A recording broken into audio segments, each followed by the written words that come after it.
Welcome to What Do You Do, a podcast dedicated to demystifying careers we don't know much about and pulling back the curtains on ones we think we do. I'm Adam from Dandelion Video Production, and each episode I'll be having honest conversations about what these careers actually involve.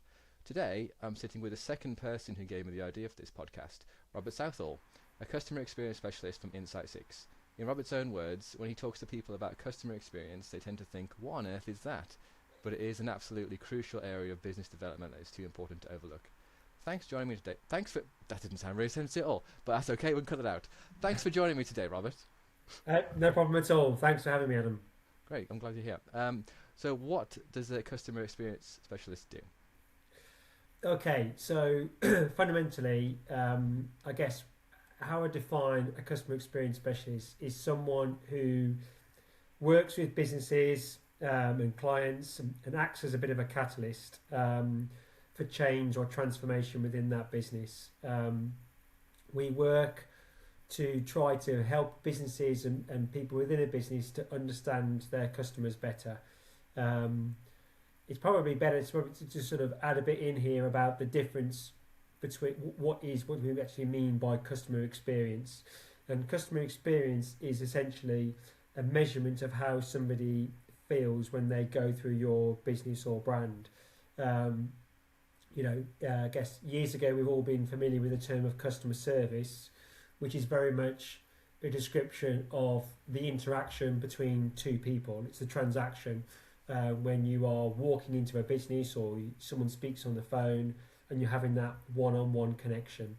Customer experience is much more about how someone feels and what their perception is of your business or brand at every single touch point of the customer journey, whether that be through human connection or through technology. And the customer journey starts way before they even engage into your business, and it finishes way after that they've completed a transaction. So as a specialist within that, we work with businesses to help them understand how people feel about their business. We measure that through lots of different ways, and then we use that data with our clients to then try and help them, I guess, give a better experience to their clients and their customers with a view to retaining more customers or growing business with their existing customers, to try and give a better experience. Absolutely, and of course, people only buy from companies they like. Yes, exactly. I suppose it's quite interesting to me because you're always measuring feelings, and feelings are a thing that you can't really. It's not. You can't really label feelings. It's quite difficult. So you use different ways to measure what those feelings are and how they influence the business and the perception of the business. That's right. So it's really difficult to measure feelings or customer experience in one exact metric. And to be honest, you can't really measure it in one. The most common one that you'll see that businesses often refer to is Net Promoter Score, which is a measure of customer satisfaction, and it's used all over the world across multiple different sectors, and it's a measurement in response of the question of how likely are you to recommend this business or product or service to a friend or family member. You might have seen it on surveys, and it's a score of 0 to 10, 10 being highly likely, 0 being I wouldn't recommend them at all. So that is out there, and how it works is sort of anything that's classed as a 9, or if you score that question as a 9 or a 10, then that's classed as a promoter. You would then be seen as an active promoter of that business. 7 or 8 is passive, so it's kind of neutral, it's okay, nothing really special that stands out. And then 6 and below is you are a detractor, which would suggest that you would not recommend that business, and in fact you probably would tell your friends or your mates that I wouldn't go there. And of course, the more respondents you get, the more accurate read you can get on that NPS score. So just getting 1 or 2 responses is quite a crude way to sort of to draw any real conclusions. But if you're a business that's getting loads of those responses, you can look at trends and patterns. What we do with our clients was we try to measure, well, we measure the customer experience at different touch points of the customer journey. So we'll map out the customer journey right from infancy right through to the end. So right from, I'm thinking of whether it's, let's say you're going to go and buy a car or something like that, or from a particular brand of dealership, we'll map out the whole process of what that looks like for a typical persona or an individual, and we will then measure how they feel at those different touch points. So the idea of, I want to go and buy a car, well, why is it that you want to go and buy a certain brand of car? And we'll measure how they feel, maybe when they're sort of sat at home scrolling through on their phone looking at different options, right through to then actually, right, so then the interaction, whether it's over a chat bot or through social media or through actually making a phone call or sending an email into a dealership, then measure the process of getting the actual phone call itself, speaking to somebody, then measure the experience of actually in the building, measure the experience of the test drive, measure the experience of the purchase, measure the experience of the after sales thereafter, and then measure the experience in 6 months' time to see how likely would you be to then go and recommend, would you still be a positive advocate of that particular brand of car and that dealership?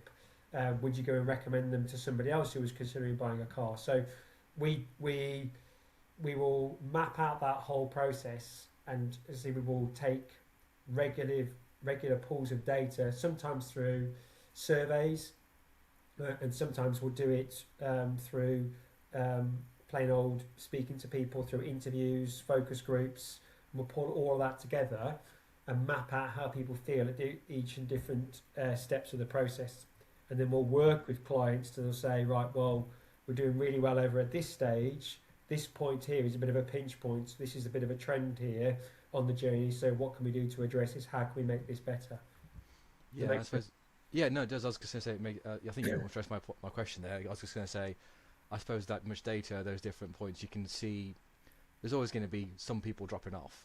Yes. But if there's a massive amount of drop off at a certain point, say they've browsed the website, they're happy with what they're going to do, they're going to go into the right dealership, but then no one comes back, then you can go, look, the data says something's wrong here. Exactly. What do you do at, let's say that point, like they go to the dealership, but like we lost almost all the people. What would you say? What's your role there? I guess really there is that, I am there to present and illustrate the facts, okay, to a perspective, to a client. So at that stage, I can offer suggestions and recommendations and solutions of what would be the right thing to do to try and help and win some more customers. Often we're then going tasked to say, well, let's find out why. Let's go and bring those customers, those people in who were going to be a customer and now they've decided they're not going to continue. Let's go and speak to those people and understand what's been the trigger as to why they've chosen then not to engage with that car dealership anymore. So we'll then collate all that qualitative data and bring it back to the client and say, these are the typical reasons. So we've done things like focus groups where we'll record a meeting, a bit like what we're recording now, and get how people sort of feel going through that process and try and then summarise that in a full report and then send it back to the client. But at no point is it ever sort of prescriptive or it says, you must do this. Ultimately, we are here offering a service to clients to say, if you do consider this, this could help. But ultimately, it's got to be the client's got to want to do it in the first place. But very often, when they see the benefits of the insights and they understand, I guess the consequences of not making the changes, then they are more inclined to then listen and want to take it on board.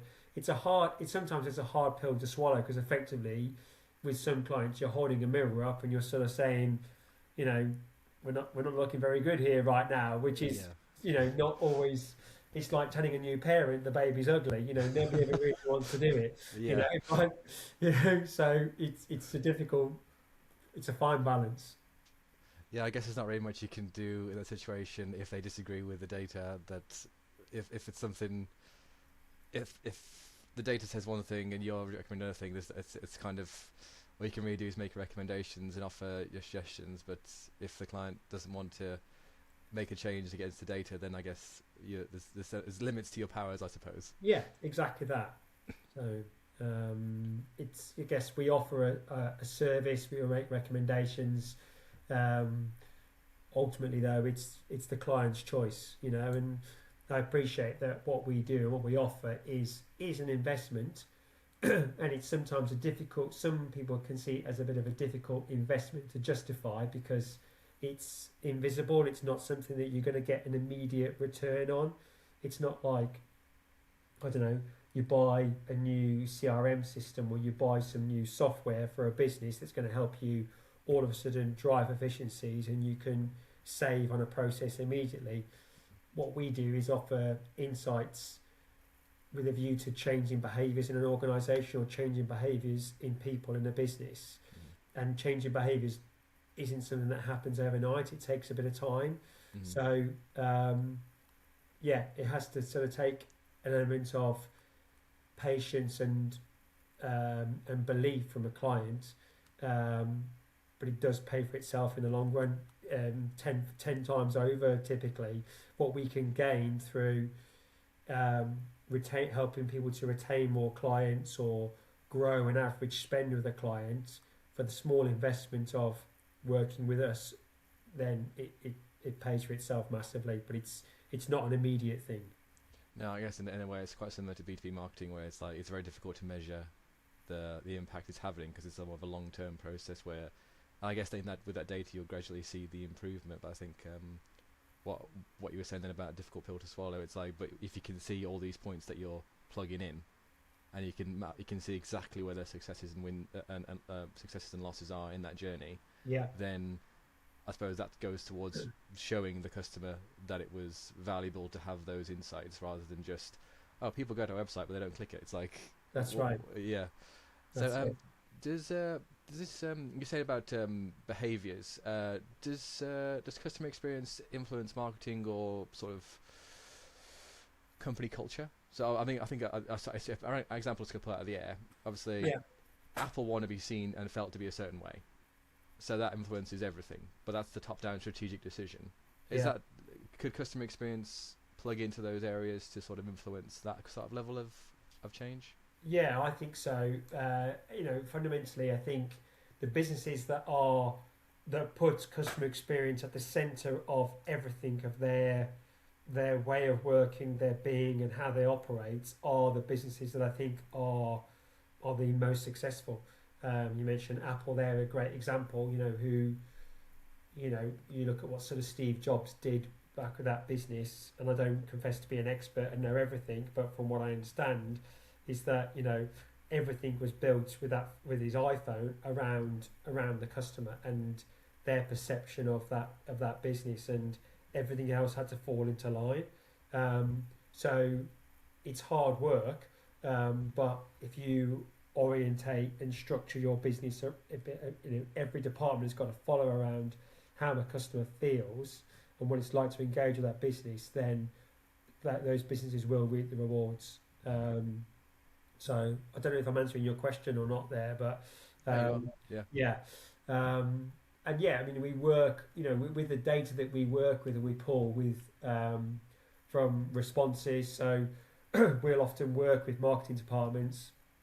Some of the, you know, lots of businesses like to have things like testimonials on their websites. What we often see is, you know, testimonials might be a bit outdated. So one of my clients I'm sort of in discussions with at the moment about this very point. You know, some of their testimonials are on their website are nearly 5 years old, so Right. they're not entirely relevant to, I guess, yeah, their marketing messages right now. The benefit of doing regular surveys of your customers is that you can get time-stamped testimonials and place them on their website. So you can say, right, December 25, we had this glowing review from so and so, you know, customer, and that just adds credibility, because when prospective new people are then browsing and looking at pages, they can see a most recent review and they're like, oh, okay, that makes me feel good. That makes me feel more inclined to trust that business, to give them a go. I think most people are not stupid. They recognise that people use testimonials, but it's questionable how up to date they are often. Yeah, exactly. I think as well, there's a certain amount of forgetting what's on your website, but also everything needs to be in line and faced towards the customer if you want to make sure that the newest customer sees you in the right light, isn't it? Aren't they? Yeah. Yeah. The one point as well that it was your presentation recently about contact forms on the website. Yeah, in your presentation at the Ligon, it was just like, does your contact form on your website work? And I think a lot of people in the room immediately grabbed their phones and was just like, I know I did. Yeah. And it was just, does this actually work? And I guess you don't think to test that stuff. You don't think to re-examine this stuff because you think, oh, I got a testimonial from so-and-so, and time passes, and it was 5 years ago. I didn't actually update that. And exactly. It's one of the most fundamental things of customer experience, and it sounds really simple, and it is, but simple doesn't necessarily always mean easy, is making sure that your stuff works. It's a contact form is basically like a digital version of a shop window or a shop door. Okay, and if you were a high street shop and you could visibly see that the shop door was not working and the door handle had broken off and people couldn't come in, you'd fix it immediately, right? You'd be on it, because the difficulty with a contact form is that you can't always see it unless you are regularly testing it, or I don't mean like testing it every day. It depends on the frequency, I guess, the number of hits you get on it, but having a routine in place to sort of just test it every now and again is good. Is good work, because the number of inquiries that then, if you were not receiving any new inquiries because your contact form isn't working, and believe me, it happens, then you're missing out on potential new customers. So we had a situation.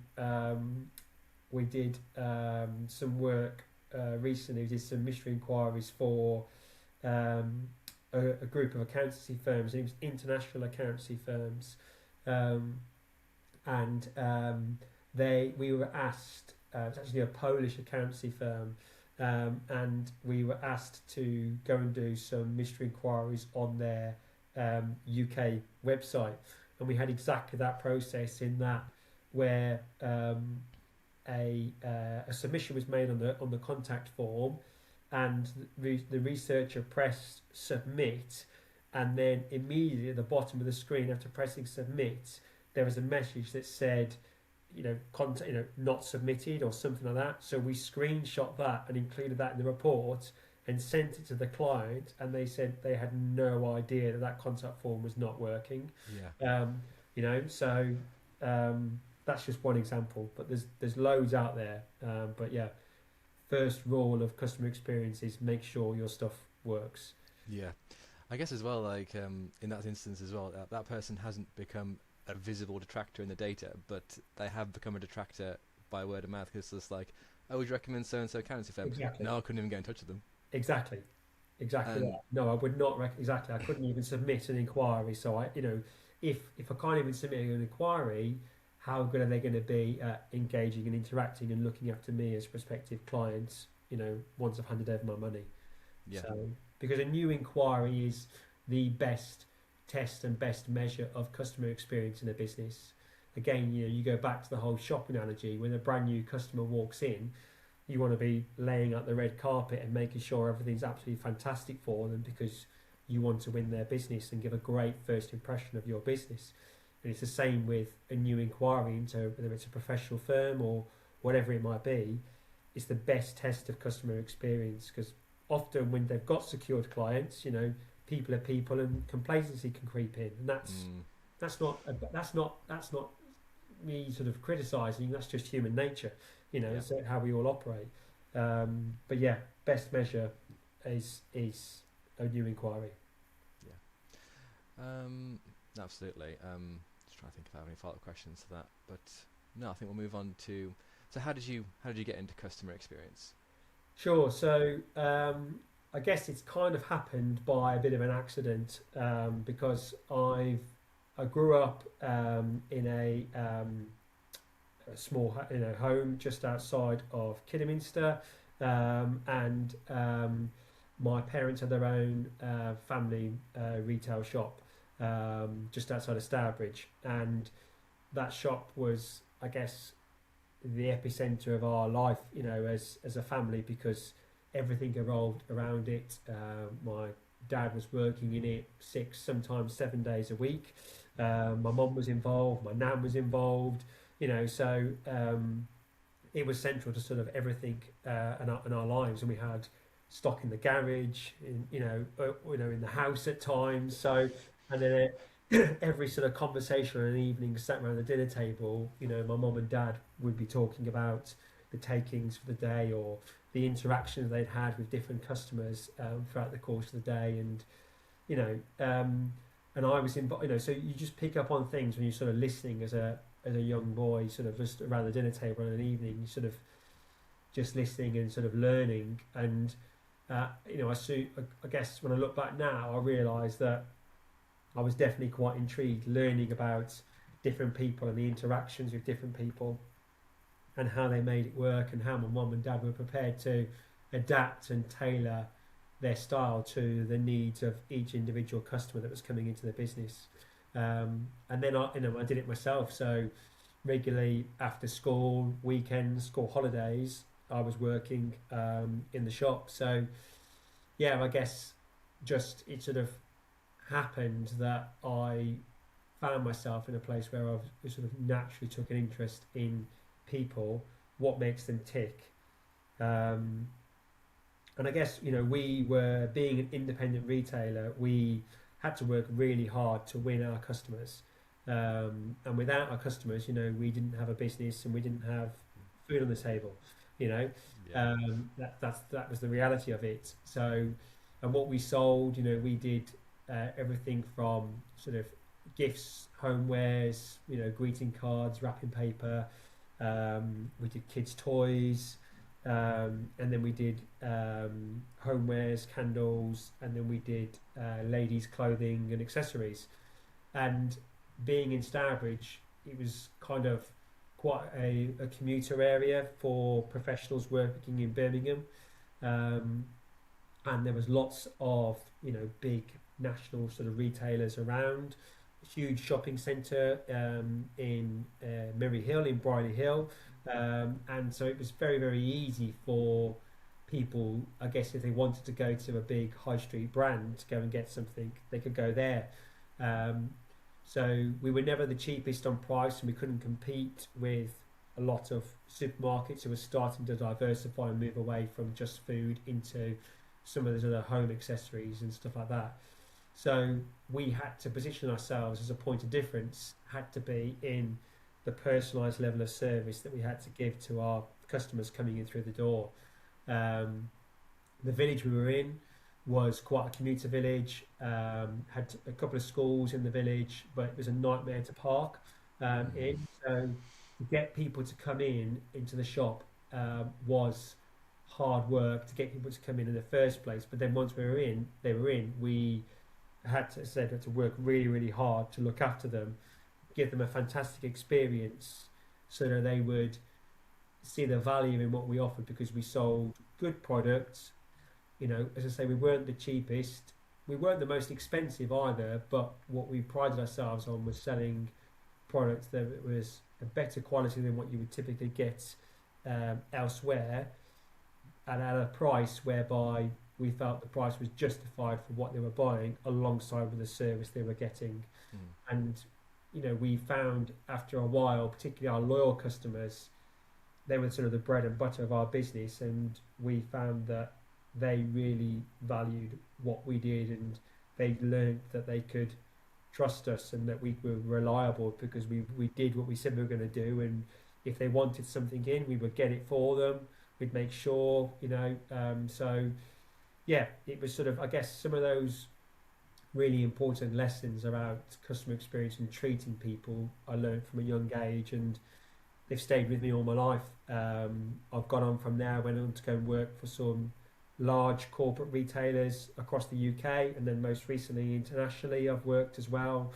Um, so, but I guess I've I've seen, and there's been loads that I've learned, in larger retailers with the access to the amount of data that they have, because we never had that in an independent family-run business, but we had pools and reams of data in some of the other retailers I've worked in. And most recently, I was working as a consultant in Spain, and we were setting up a new format of store over across all of Spain and Portugal.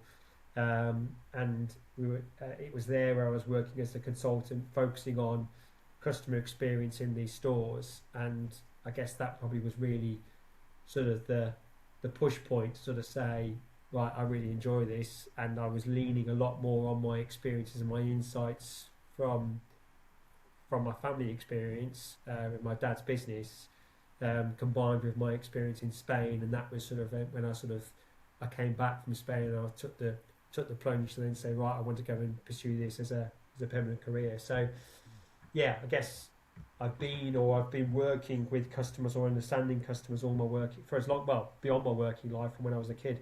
Yeah.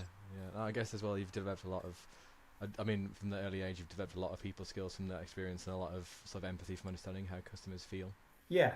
Don't get me wrong. I get it. I'm not perfect, and I don't get it right all the time. Try our best to seek to understand all the time. There's always stuff to learn from people, which is what makes it interesting. Yeah, absolutely. I think as well, it's quite difficult to put yourself in someone else's shoes. So even if you don't get it right all the time, at least going, what does the customer think of me? What does this person approaching my shop Exactly think of me? that. What does this website make people think? And it's just like being able to step back and have that objectivity about yourself is quite a difficult thing. And having someone like you to give that insight is very useful. It's so true. Recognizing different perceptions, and there's so many different things that influence different people's perceptions. And it's understanding that. If you can get into that and understand that within a business, and understand your customers' perceptions of you and what might be triggering different perceptions, then you're really in a good place. Mm-hmm. Absolutely. One thing you said that I was very interested in is that you expect big corporations, let's say McDonald's, they're running these experiments constantly with their screens and their staff and all this other stuff. But at the same point, your family business was just doing the same thing, but without the technology behind it. They were just running these daily experiments and having these discussions of, so and so did this. Why do we do that? It's like exactly that. I mean, there's no substitute for real life experience. The data is amazing, and you can generate different scenarios and pull more and more data. But unless you're out there on the front line, actually speaking directly at the coalface to the customers and also the colleagues working within a business, that's when you can truly learn the most, and that's invaluable. Mm-hmm. Absolutely.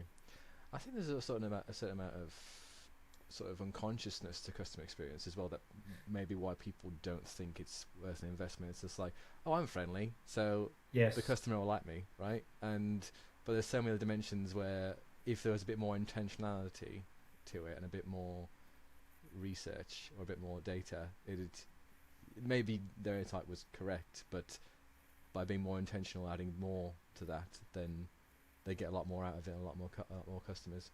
Yes, I would say that is where the tip there, I would say, would be about, a business has to be brave and recognise that what the success of their business is not about what they think, or not about delivering on what they think as a business owner directly, just that. It's got to be about what their customers think and how their customers feel. Because as I said before, without the customers, they don't have a business. It's just an expensive hobby. And it's recognizing that who your customers are and what makes them tick, and recognizing that it's depending on the size and the scale of the business, you can then try to identify or create personas for different types of customers in your business. And then it's an understanding, right, let's say hypothetically you've got 5 different personas for a typical client in, I don't know, Adam's car shop or whatever it is, Yeah. you know, and then it's saying, right, well, what are the things that are influencing the persona number one? Let's categorize them, and then what are the things that are then influencing their perception, you know, because you might put out a message as a business or a brand, but how that message is then received by different people, there's lots of things that influence as to how that message is then interpreted, and different people will not interpret those messages all in the same way. Yeah. So there's things like previous experiences, values, beliefs, labels that people assign to certain things, like a useful label that people would have would be, I don't know, something like rectangular objects in a wall are typically a door, and if I open it I can walk through it. That's a common label that works in the human brain, and it's a useful one. A very bad label is things like saying all BMW drivers are arrogant. Right. You hear that about out there, that people say they're typically BMW drivers, but is it really true that every single human being that drives a BMW is arrogant? No, it's not. So it's not a useful label, but these are the things that go on in people's brains, and then will then therefore influence their perception and their interpretation of any marketing messages that their business is going out. So we work with clients to try and help them identify the different personas and how those different the labels and the influences that then, I guess, really, to try and understand how those different personas perceive that business and that brand.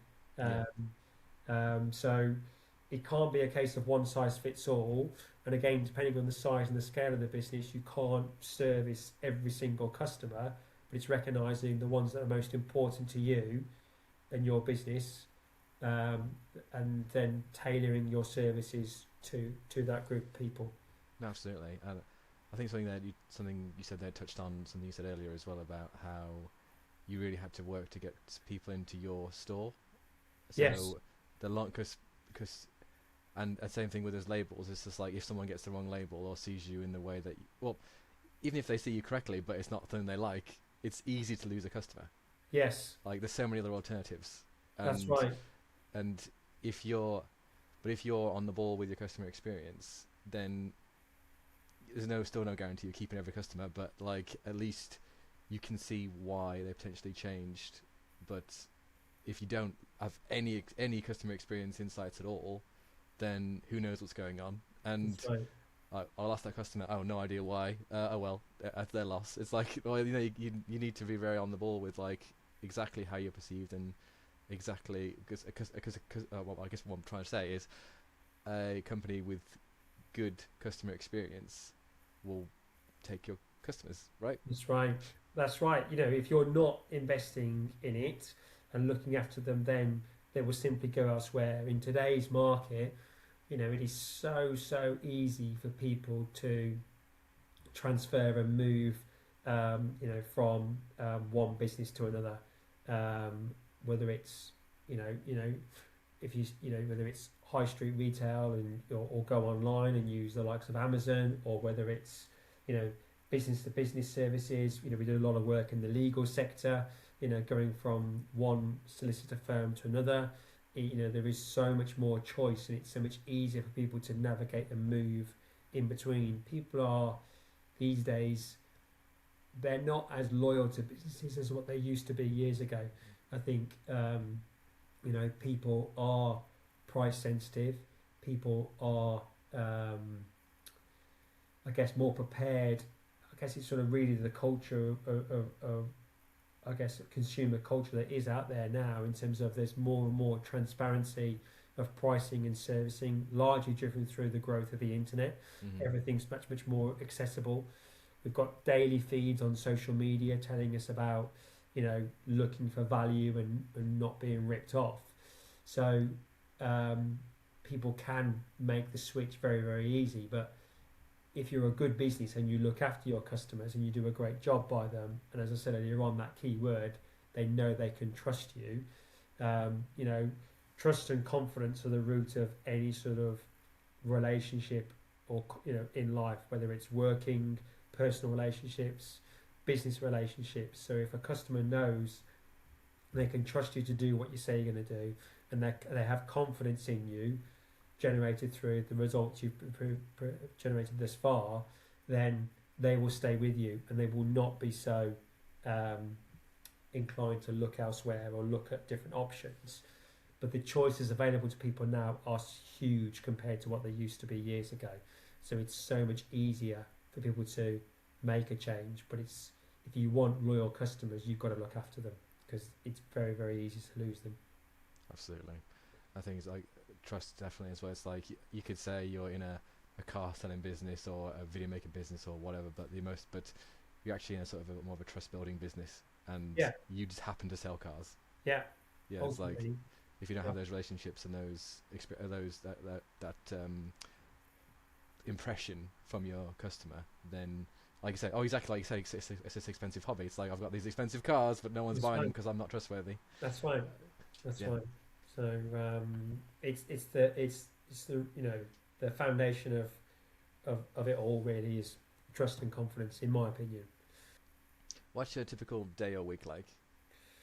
Um, yeah, I'm sure you can imagine it. Probably it varies from one day or one week to the next. But if I was sort of trying to say typically, I mean, I always check my Inside Six portal. So the clients that we work with, the beauty of the work we do is that we have all our clients have access to all their data in real time through an online portal. So I'll always start with checking that, because overnight I might have had some new reports come in, or some new client insights data coming through.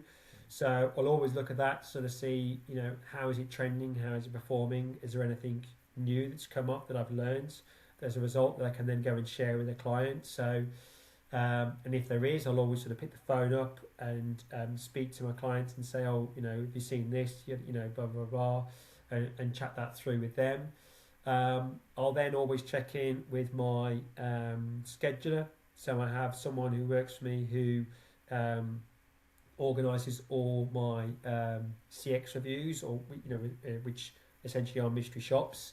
Um, so yeah, always checking with her every day, sort of to look at the allocation of work that's going out, ensure the researchers are all equipped, organised, and ready to go for their forthcoming work. Um, so cover off from that point. Then I'll spend a bit of time looking at industry trends. So I'll read a lot of reports on LinkedIn, or other sort of various other news feeds about what's going on in various sectors. So as I said, I do a lot of work in the legal sector at the moment.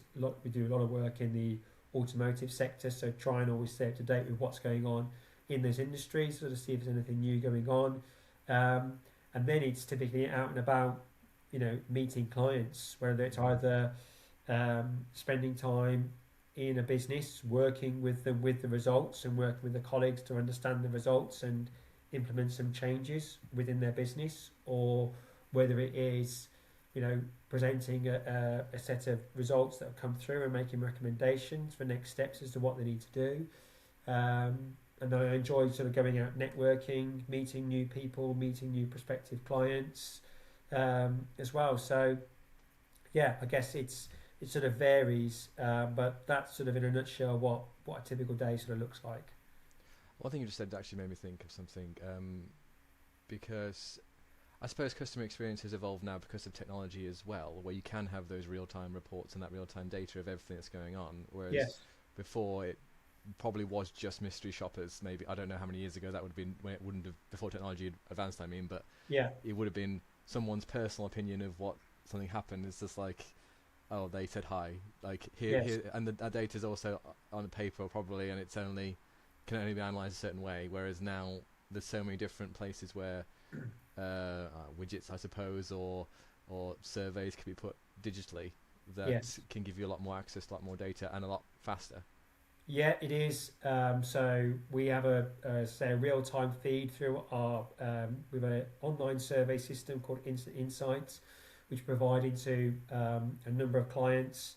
And we use that to proactively ask for feedback from clients and increasingly from colleagues as well. We do a lot of colleague engagement surveys, and that system works in real time. So the minute someone presses submit on a survey that they complete, and we keep our surveys very, very interactive, very simple.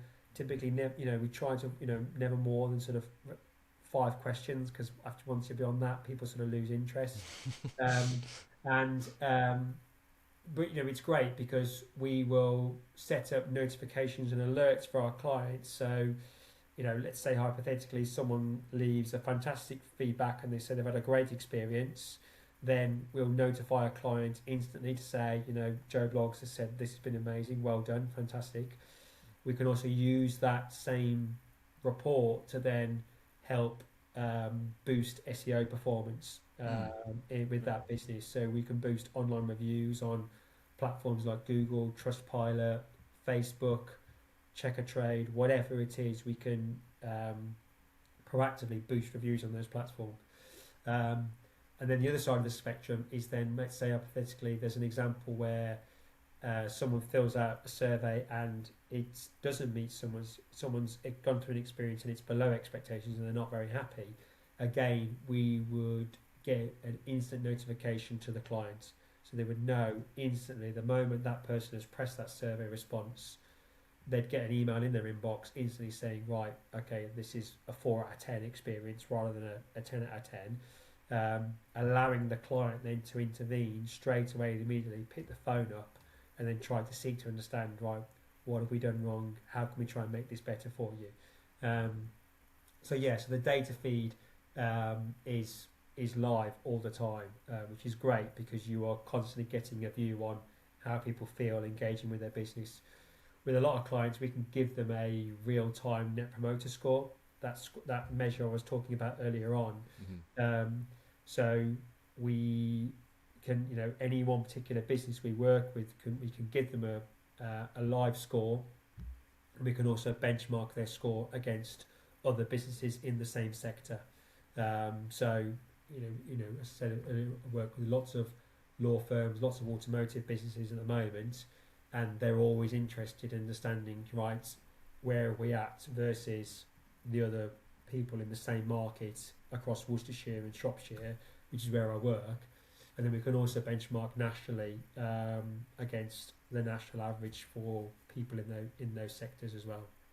Okay.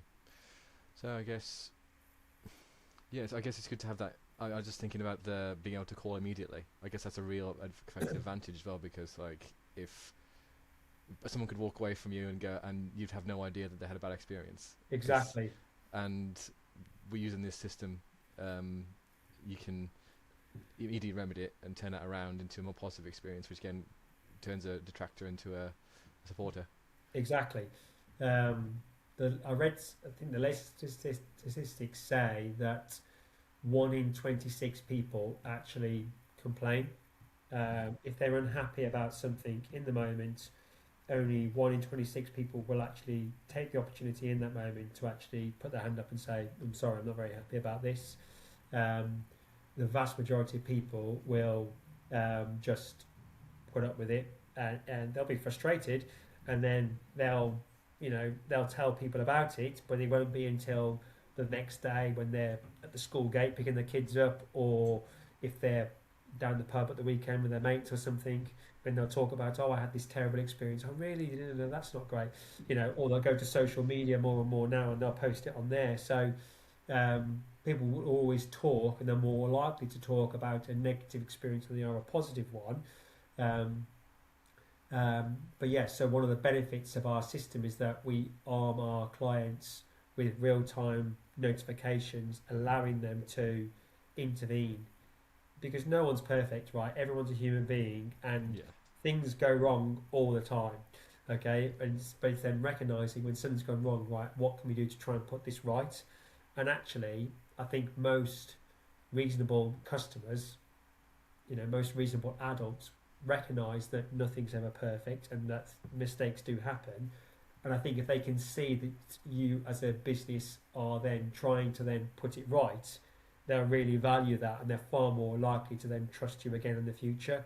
Whereas if they see that maybe that it's not that you've done a bad job, and then you do nothing about it, I think that's really bad. You know, Yeah, yeah, definitely won't come back to you. You know, yeah, absolutely. I think I quite like as well that it's almost a creative solution to resolve those as well. It hasn't got to be here's your money back or here's this. It's like you can figure out a creative solution to resolve it. I think exactly. because I don't know if you want to tell this story, but the example of the teddy bear in the Oh hotel. yeah, yeah, yeah, Yeah, yeah. That's always a good one. So with do you want me to say the whole thing? you can do a shorter version if you want.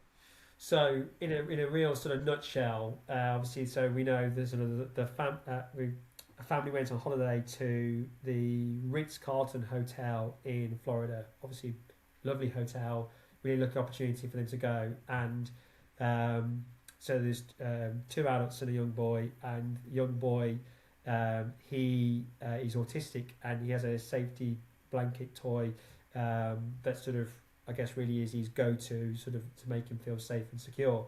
And unfortunately, he leaves him behind at the hotel. And the parents obviously are quite fraught when they've landed back in the UK, and they made contact with the hotel and they said, right, fine, okay, we'll see what we can do. And the loss prevention manager there, what he did was really really special. Of course, obviously, the right thing to do would be get the toy back to the boy as quickly as possible, which is what 99% of people would do, is just get it back to him. And of course, that is a positive experience because you're returning lost property back to somebody, and it happens in hotels all over the world all the time. You what this guy Aaron did, who was the loss prevention manager at the Ritz Carlton, he took the whole experience to another level by making it a memorable experience of returning that lost toy. So, he then returned the toy, but within the toy, the toy was in a box. And within the box was loads of photographs and a beautiful little binder with some handwritten notes, and said, on the photos is photos of the soft toy, around the hotel, on the sun loungers, on the beach patrol buggy, in the massage parlour, in lots of different scenarios. And he told a story to the young boy to say, don't worry, we've looked after Joshy was the name of his soft toy. We've looked after him. We've taken real good care of him. There's no drama. And obviously that whole experience, he didn't need to go and do that. Of course, all he needed to do was return the toy. But the fact that he did what he did made it a memorable experience. And, that served as, the whole story went viral across social media, and it serves as fantastic marketing. So, if as a business, when you are engaging with your customers, that you can try and give them something special that is memorable, that makes you stand out from the crowd, they're far more likely then to use you again and recommend you to somebody else. Absolutely, I think I really like that story as well because, like you say, it could have just been a positive experience of returning the toy, Yeah, but because they went to that extra effort. And exactly. And it's those little things that make the difference, and it's often the little things that are overlooked, but and on their own, those little things maybe don't make a big difference, but actually when you bring them all together, they really do make an impact. And the hotel is a great example of the question you asked earlier on. It's a business that puts customer experience at the heart of what they do, and the colleagues are then brought together every single day to ask about, right, so what problems or what complaints have you had, where have we gone wrong, and then, right, what are your suggestions, how can we operate, how can we turn these situations into a positive experience. So, and subsequently then that then shapes how they operate and what they do, rather than it just being seen as a complaint. Is it dealt with? Right, fine, move on. No, they listen and learn, and they empower the colleagues to make the decisions to try and put it right. yeah, and I suppose as well, it's just as likely for a negative experience to go viral as a positive one. Yes, yeah. And more likely, to be honest, but the sort of, again, the way sort of people are far more likely to tell people about a negative experience than they are a positive one. But when it's a positive one and it's a really good one, it really stands out. Mm, absolutely. So we talked a bit about mystery shopping. What is that? That's I suppose that's a misconception that people have about customer experience, isn't it? That's the only part of it. Yeah, it is. So it's an important part of what we do, and I guess the mystery shopping that we do is, I guess, has evolved. Mystery shopping of old, from years ago, was traditionally used in retail and hospitality businesses for someone to measure an experience when they would walk into a shop or walk into a cafe and or a hotel or whatever it might be. Um, the mystery shopping that we do, we actually brand it and call them as CX or customer experience reviews, because through our reports, we measure the whole end-to-end experience of someone engaging in a business, and we capture within those reports how people feel when they go through that business. So our reports are hugely extensive. I mean, we do, and we don't just do walk-ins. In fact, we do very little walk-ins these days. The Okay. vast majority of mystery shopping that we do is through phone inquiries or web inquiries into a business. And a phone inquiry into a client can be typically about sort of 120 questions within that for what might only be a 10 or 15-minute phone call, but we ask key questions through the stages of the report about, so when you place that initial inquiry, how did it feel? What was the tone of the colleague like on the telephone? Did they answer the telephone with a smile, for example? And then when the researchers are filling out the reports for each section, they're always required to um, write comments, and for any question which they score a no, they must explain why it was a no, and then what could have happened and what would have been better that would have made it a yes. So we see our reports as a training tool to try and help people, I guess, identify and understand how their customers feel when they go through their business, and then support ongoing coaching and development with their colleagues as a tool to then to walk through and sit down and go through the report together, and say, this is where you did really well, and these are a few opportunities where, okay, well, let's try and work on these. So they are extensive, and I would say, I've seen lots of different mystery shopping reports in my career, from lots of different providers, and those that we do within Insight 6 are the Rolls Royce of mystery shopping reports, I would say. Right. Um, we're the only business that does mystery inquiries into professional services. Nobody else in the UK does it. Mhm. Um, we do things like video mystery shopping into automotive, and we still do the traditional walk in into a hotel and stay overnight and write a report on the full dinner, bed and breakfast experience. We still do that because of course there is value in that. But the real value in what we do comes from when the reports are understood and then owned by the people within the business. So it's one thing having the results on a report, or if you've done, one report will tell you one thing, but doing 20 or 30 reports will tell you a whole different story, because you can find trends and patterns in people's behaviours. And then when you find that, you can then do the analysis and then say, right, what actions and interventions can we take to try and help improve this? So it's only when the information is then understood, acknowledged, owned by the people within the business, and then they take action on that. That's when we really bring it to life, to help it. So yeah. So often when I talk to people and we'll say I'm a customer experience specialist, they're like, "What's that?" And I say, "Well, we do things like this." And they're like, "Oh yeah, I know mystery shopping, but I remember mystery shopping when, back in my early retail career, 20 odd years ago, and it was a handwritten report on a bit of paper with a receipt attached to it, saying, I'd spent £9 something on buying bread, milk, eggs, da, da, da.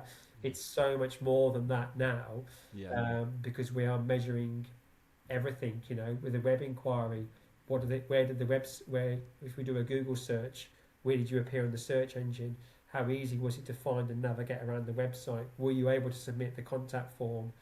How soon after you submitted it did you receive a response? did you then ever receive any sort of a follow up thereafter? So we're measuring the experience of the whole customer journey rather than just that transactional service of physically walking into a shop. It's very surprising as well. It's very surprising how it's gone from something so simplistic to something so complex, but how it's evolved from just, like you said, just a paper report and just a receipt. Because who knows that why would you pay any particular attention to that one person doing like a £9 purchase? Yeah. Like, it could be like a teenager in their first Yeah. job. They don't know any better Yeah. how to be a better customer experience person, and that colours the whole business. Whereas now you get a much more complete picture. Yeah. Like you're saying, it's different in 1 port and 20. It's like one mystery shopper is only going to give you so much information, where 20 mystery shoppers or 20 different parts give you the actual trends that are actually important. Exactly. Seeing as that's evolved from that to that, where do you think customer experience is going to go?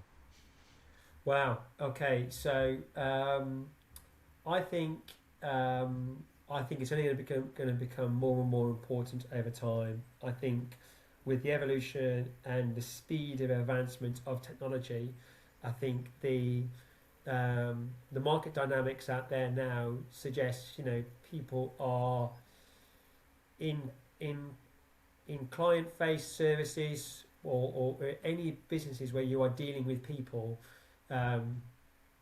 I think through the advancement of technology, using things like AI, which I know is everyone's hot topic at the moment, but with the technological advancements, it's only going to make, I think, the interactions that people have, that human connection, more and more important. So I am using AI tools currently, and we do use it, and I see that that's only going to grow more and more over time. But it has its place, and it's understanding its limitations. So it's absolutely not perfect. But I see in more and more industries, actually, I guess, price and product and quality of product, it's going to be more and more difficult for businesses to be able to differentiate through that. I think what we're going to see is probably classic market sort of polarization, in that I think you'll have, in most common markets, we'll have the high-end, high-quality stuff where people will be able to afford to charge a premium price for that product, and then right through to the lower end of the market where people will be selling anything at volume, but with the great economies of scale, much lower price points at much finer margins. I think anyone who's operating in the middle ground is going to be squeezed that much harder, and they're going to have to make a choice and say, right, am I going to differentiate myself through quality, service, experience, or am I going to be, right, we're going to, recognise we're going to need to then, compete on price, or try and, lower our prices but sell far more volume. so I think there's a place for customer experience in all of that, but I do think that people are going to have to work harder to retain their customers with the advancement of technology over the years. No, absolutely. So what would you say to someone who's considering working in customer experience? Yeah, I would say absolutely do it. I love it because if you're someone that enjoys or likes to understand how people operate and what makes people tick, and I think also you've got to be someone who is got a commercial interest as well, or a commercial angle, then I absolutely think it's a fantastic career choice for people to take, because there's never a dull moment, because people always surprise you, and understanding people is an evolving task all the time. So I would absolutely encourage it. Like anything in life, it's hard work, but it's absolutely worthwhile. I think that ties in as well to your point before about like AI and people skills. It's just like people skills and working with people is only going to get more important and more. Yeah. I think more interesting, isn't it, as well? Yeah. Because like a lot of people turn to AI, but then if they turn up at the door and your people skills aren't on point, then Exactly. yeah. Do you have any career advice that would apply to anyone? I guess I would say do what you enjoy. Okay. Do what you're good at. Work hard. Never give up, and be prepared to adapt. No, it's like, yeah, I completely agree with a lot of that too. Definitely prepared to adapt, because like, Yeah, if you're not fast enough, then someone else is going to be faster than you. exactly. So, yeah. Exactly. So I need to do a wrap up now. What do I want to? How can I possibly summarize all that? um, I think it's about understanding how people feel about your business and how people they say that saying, isn't it? People forget what you say about them, or they'll forget about what you did, but they'll never forget about how you made them feel. And I think it's that about customer experience is about how you make people feel when they engage with your business, and it's the businesses that invest in that and want to understand how people feel when they interact with them. Those are the businesses that are going to succeed because they will win more and more customers. Those that don't put the energy and the investment into it will lose out. I think that's an excellent point to just finish on right there, because like exactly, I mean, I couldn't say it better myself really. So it's just that's it. It's just no one. Well, if I say anything, I was going to repeat what you just said. So like, there's no point doing that. But yeah, like that's a perfect place to end. And thank you so much for joining me today. It's like just understanding the different aspects of it has been really interesting, and there's been more than I thought I had a good grasp of what customer experience was, but you've given me so much more to think about and so many more different points of it. So thanks for joining me. Great, it's been a pleasure. Thanks for having me on. Right. So if you want to learn more about Insight 6 or get in touch with Robert, you can go to insight6.com. Next week, I'm sitting down with Wanda Sabo to find out more about what a photographer does. Thanks for listening, and I'll see you next time.